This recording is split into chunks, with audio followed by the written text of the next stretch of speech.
एक आदमी को सांप काट लेता है तो आप कहते हो जहर अधिक था इसीलिए मौत हो गई।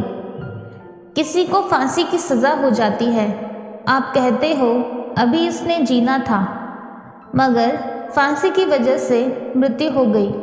कोई नदी पार करते हुए पानी में बह जाता है, आप कहते हो अगर पानी में न जाता तो शायद बच जाता। मृत्यु के इन घटनाओं के पीछे सच क्या है, एक कहानी के माध्यम से हम इसे जानने की कोशिश करेंगे। किसी राज्य का एक मंत्री अपने रथ पर सवार होकर कहीं घूमने जा रहा था। रास्ते में उसे एक बहुत ही आकर्षक आदमी मिला। मंत्री ने न चाहते हुए भी उसे अपने रथ में बिठा लिया।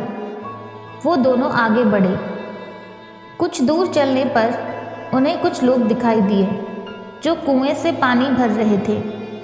मंत्री ने कुएं के पास अपना रथ रोका और पानी पीने लगा।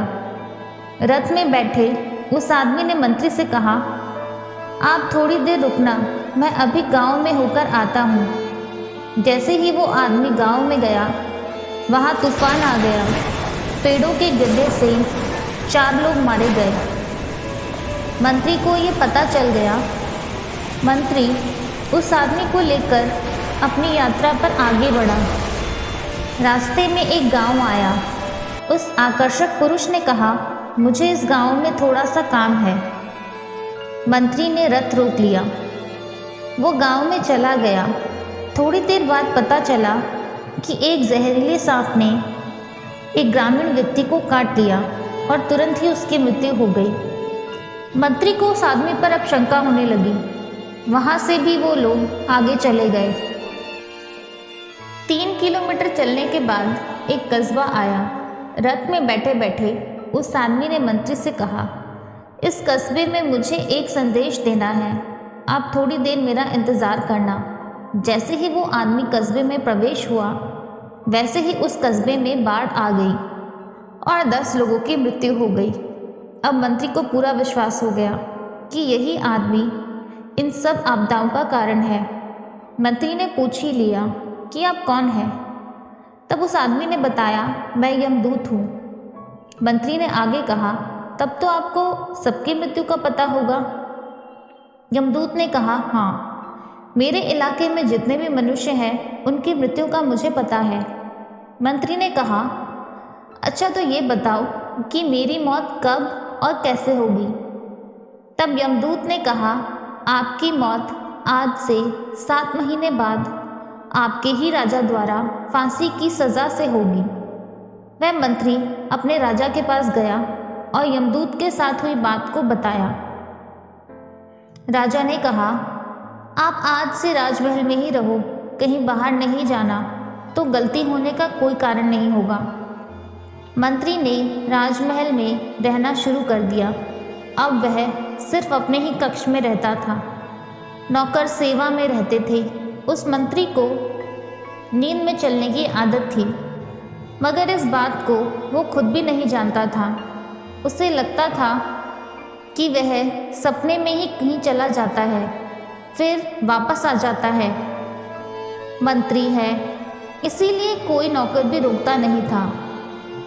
7 महीने का समय पूरा ही होने वाला था कि एक दिन वो मंत्री रात में नींद में उठकर चलने लगा।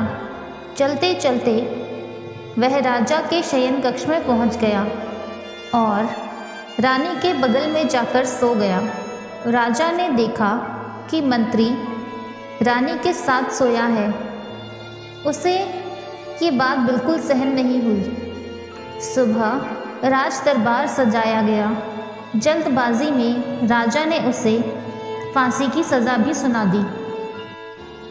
अब फांसी देने से पहले राजा ने मंत्री से पूछा कि कोई अंतिम इच्छा है? मंत्री ने कहा कि मेरी अंतिम इच्छा है कि मुझे इस सज़ा से मुक्त कर दिया जाए, क्योंकि मैंने कोई गुनाह नहीं किया। मुझे नहीं मालूम कि मैं कैसे आपके शयन कक्ष में पहुंचा। राजा ने फिर राज दरबार सजाया।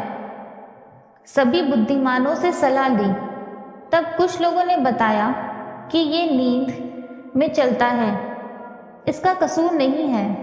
अब राजा का हुक्म तो टाला नहीं जा सकता था, फांसी तो होगी ही। मगर उन्होंने एक उपाय लगाया कि फंदा बदला जा सकता है। इसीलिए फंदे के स्थान पर कच्चा धागा लगाया गया। जैसे ही धागे को खींचा, मंत्री की गले की नस कट गई। इतना खून निकला कि उसकी मृत्यु हो गई, क्योंकि उसकी मौत का कारण फांसी था, जिसे चाहकर भी कोई टाल नहीं सकता था। हर मनुष्य की मृत्यु का समय, स्थान और कारण निश्चित है, जिसे टाला नहीं जा सकता।